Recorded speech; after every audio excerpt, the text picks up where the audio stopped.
एक समय श्री महादेव जी पार्वती जी के साथ भ्रमण करते हुए मृत्यु लोक में अमरावती नगरी में आए। वहां के राजा ने शिव मंदिर बनवाया था, जो कि अत्यंत भव्य एवं रमणीक था और मन को शांति पहुंचाने वाला था। भ्रमण करते समय शिव पार्वती भी वहां ठहर गए। पार्वती जी ने कहा कि हे नाथ, आओ आज इस स्थान पर चौसर पासे खेलें। खेल प्रारंभ हुआ। शिव जी कहने लगे, मैं जीतूंगा। इस प्रकार उनकी आपस में वार्तालाप होने लगी। उसी समय पुजारी जी पूजा करने आए। पार्वती जी ने पूछा, पुजारी जी बताइए जीत किसकी होगी?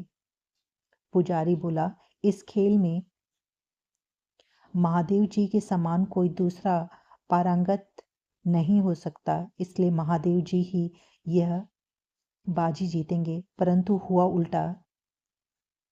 जीत पार्वती जी की हुई। अतः पार्वती जी ने पुजारी को कोढ़ी होने का श्राप दे दिया कि तूने मिथ्या भाषण किया है। अब तो पुजारी कोढ़ी हो गया। शिव पार्वती जी दोनों वापस चले गए। कुछ समय पश्चात अप्सराएं पूजा करने आई। अप्सराओं ने पुजारी के उसके कोढ़ी होने का कारण पूछा। पुजारी ने सब बातें बता दी। अप्सराएं कहने लगी, पुजारी जी आप 16 सोमवार का व्रत करें तो शिवजी प्रसन्न होकर आपका कष्ट दूर कर देंगे। पुजारी जी ने अप्सराओं से व्रत की विधि पूछी। अप्सराओं ने व्रत करने और व्रत के उद्यापन करने की संपूर्ण विधि बता दी। पुजारी ने विधि पूर्वक श्रद्धा भाव से व्रत प्रारंभ किया और अंत में व्रत का उद्यापन भी किया। व्रत के प्रभाव से पुजारी जी रोग मुक्त हो गए। कुछ दिनों बाद शंकर पार्वती जी पुनः उस मंदिर में आए तो पार्वती जी पुजारी को रोगमुक्त देखकर पूछने लगी कि मेरे दिए हुए श्राप से मुक्ति पाने का तुमने कौन सा उपाय किया? पुजारी जी ने कहा कि हे माता, अप्सराओं द्वारा बताए गए 16 सोमवार के व्रत करने से मेरा यह कष्ट दूर हुआ है।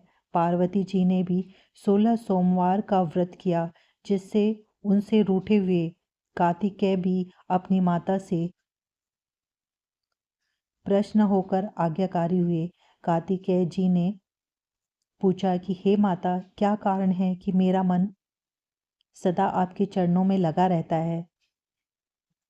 पार्वती जी ने कार्तिकेय को 16 सोमवार के व्रत का महात्म्य तथा विधि बताई।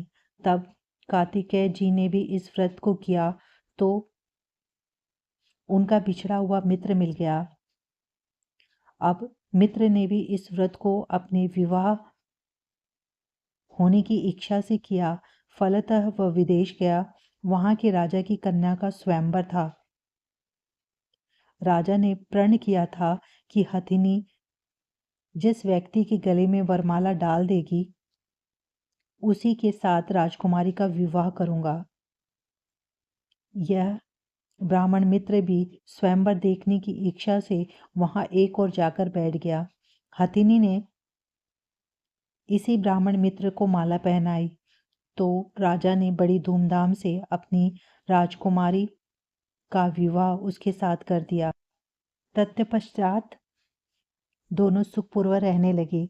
एक दिन राजकन्या ने पूछा, हे नाथ, आपने कौन सा पुण्य किया जिससे हथिनी ने आपके गले में वरमाला पहनाई?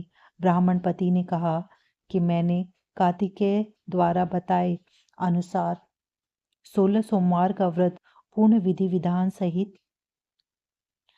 श्रद्धा भक्ति से किया, जिसके फल के कारण मुझे तुम्हारे जैसी सौभाग्यशाली पत्नी मिली।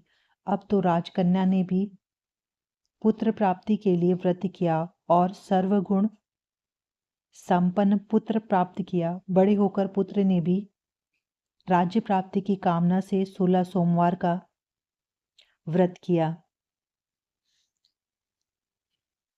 राजा के देवलोक होने पर इसी ब्राह्मण कुमार को राजगद्दी मिली।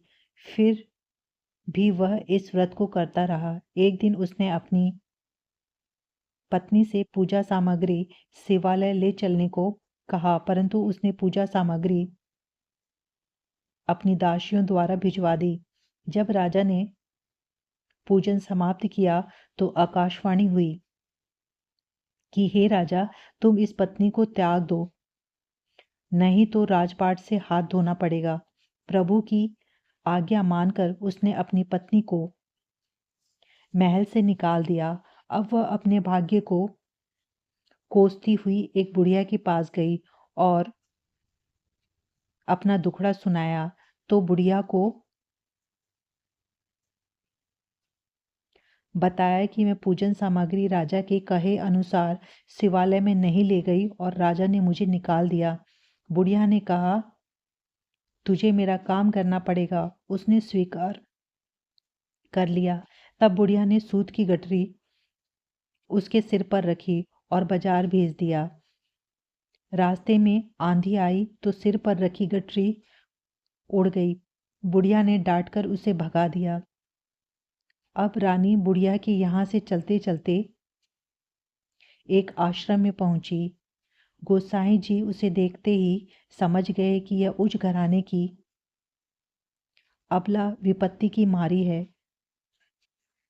वे उसे धैर्य बंधाते हुए बोले, बेटी तू मेरे आश्रम में रह, किसी प्रकार की चिंता मत कर।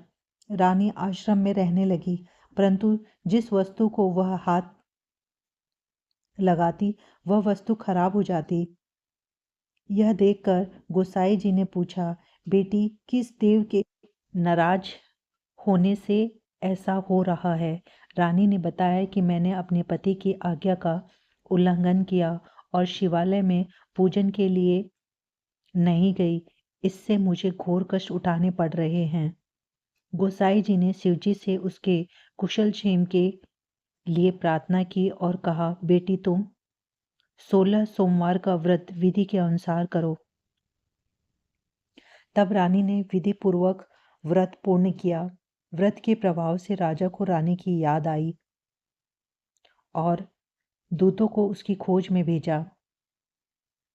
आश्रम में रानी को देख दूतों ने राजा को बताया। तब राजा ने वहां जाकर गोसाई जी से कहा कि महाराज, यह मेरी पत्नी है, मैंने इसका परित्याग कर दिया था, कृपया इसे मेरे साथ जाने की आज्ञा दे। शिवजी की कृपा से प्रतिवर्ष 16 सोमवार का व्रत करते हुए वे आनंद से रहने लगे और अंत में शिवलोक को प्राप्त हुए। कथा सुनने के पश्चात शिवजी की आरती करें।